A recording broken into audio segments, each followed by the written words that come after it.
নমস্কার বন্ধুরা, আপনারা দেখছেন কেএস টিভি ইউটিউব চ্যানেল। তো বন্ধুরা, এবার লক্ষ্মীর ভাণ্ডার প্রকল্পে বিরাট বড় খুশির খবর। নতুন নিয়ম চালু হলো লক্ষ্মীর ভাণ্ডার প্রকল্পে, যাতে করে প্রচুর মহিলারা উপকৃত হবেন। তো বর্তমানে এই লক্ষ্মীর ভাণ্ডার প্রকল্পে যে সমস্ত মা বোনেরা আবেদন করে রেখেছেন, তাদেরকে অতিরিক্ত কি কি সুবিধা দেওয়া হবে, বা এবার থেকে লক্ষ্মীর ভাণ্ডার প্রকল্পে কি নিয়ম চালু হচ্ছে, নতুন মহিলারা কবে থেকে টাকা পেতে পারেন, সমস্ত কিছু এই ভিডিওতে এক এক করে জানাবো। তাই ভিডিওটি একটু স্কিপ না করে সম্পূর্ণটি দেখবেন।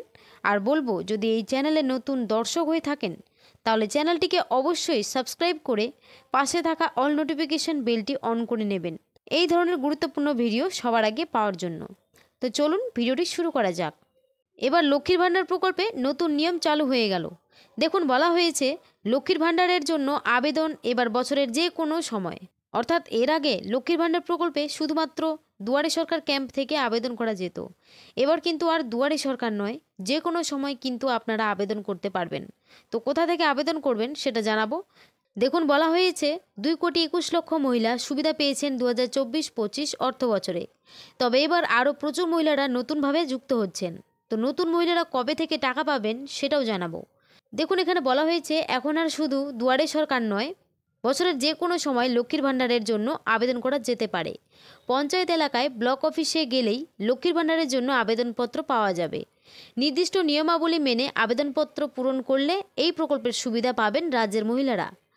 শহরাঞ্চলে সমাজ কল্যাণ দপ্তরের আধিকারিকদের অফিসে গেলেও এই সুবিধা পাওয়া যাবে।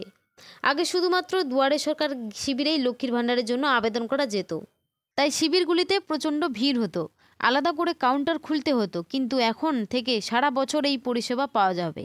এতে মহিলাদের এই পরিষেবা পেতে আরও সুবিধে হলো বলে জানাচ্ছেন নারী ও শিশু বিকাশ এবং সমাজ কল্যাণ দপ্তরের আধিকারিকরা। রাজ্যের মহিলাদের আর্থিকভাবে স্বনির্ভর করে তোলার লক্ষ্যে 2021 সালে এই প্রকল্প চালু করা হয়। 2024-25 অর্থবর্ষে 2,21,00,000 মহিলা আর্থিক সুবিধা পেয়েছেন। সরাসরি মুখ্যমন্ত্রী এবং দুয়ারে সরকার কর্মসূচি নেওয়ার ফলে লক্ষ্মীর ভাণ্ডারের জন্য আরও 13 লক্ষ আবেদনপত্র জমা পড়েছিল, তা মঞ্জুরও করা হয়েছে। ফলে লক্ষ্মীর ভাণ্ডারের সুবিধা প্রাপকের সংখ্যা বেড়ে দাঁড়িয়েছে 2,34,00,000। এই সংখ্যা শারদোৎসবের আগে আরও বেড়ে যাবে। তার জন্য ইতিমধ্যে পদক্ষেপ করা শুরু হয়েছে। গত বছরের বাজেটে লক্ষ্মীর ভাণ্ডার প্রকল্পের ভাতা বাড়ানো হয়েছে 500 টাকা। এর ফলে মহিলাদের ব্যাঙ্ক অ্যাকাউন্টে 1000 টাকা করে ঢুকছে। এর আগে তারা পেতেন 500 টাকা। তপশিলি জাতি উপজাতিভুক্ত মহিলাদের এই ভাতা বাড়ানো হয়েছে 200 টাকা। এখন তারা পাচ্ছেন মাসে 1200 টাকা। আগে পেতেন 1000 টাকা করে। রাজ্যের 25 থেকে 60 বছর বয়সী যে মহিলারা রাজ্যের স্থায়ী বাসিন্দা, তারা এই প্রকল্পের সুবিধা পান।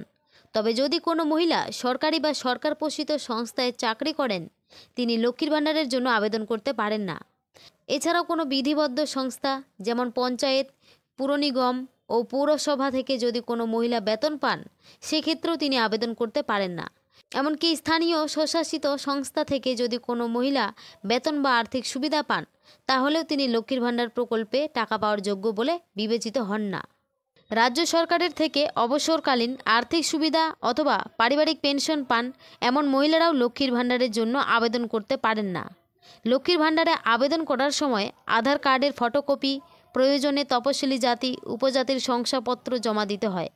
যারা আবেদন করেন তাদের অবশ্যই নিজেদের নামে ব্যাঙ্ক অ্যাকাউন্ট থাকতে হয়। জয়েন্ট ব্যাঙ্ক অ্যাকাউন্টে কিন্তু টাকা পাওয়া যায় না, সিঙ্গেল ব্যাঙ্ক অ্যাকাউন্ট লাগবে। সিঙ্গেল ব্যাঙ্ক থাকলে তবে কিন্তু আপনারা আপনাদের ব্যাঙ্ক অ্যাকাউন্টে লক্ষ্মীর ভাণ্ডার প্রকল্পের টাকা পাবেন। তো বুঝতেই পারলেন, বর্তমানে নতুন করে প্রায় 13 লক্ষ মহিলা রয়েছে যারা কিন্তু এই লক্ষ্মীর ভাণ্ডার প্রকল্পের টাকা পেতে চলেছেন।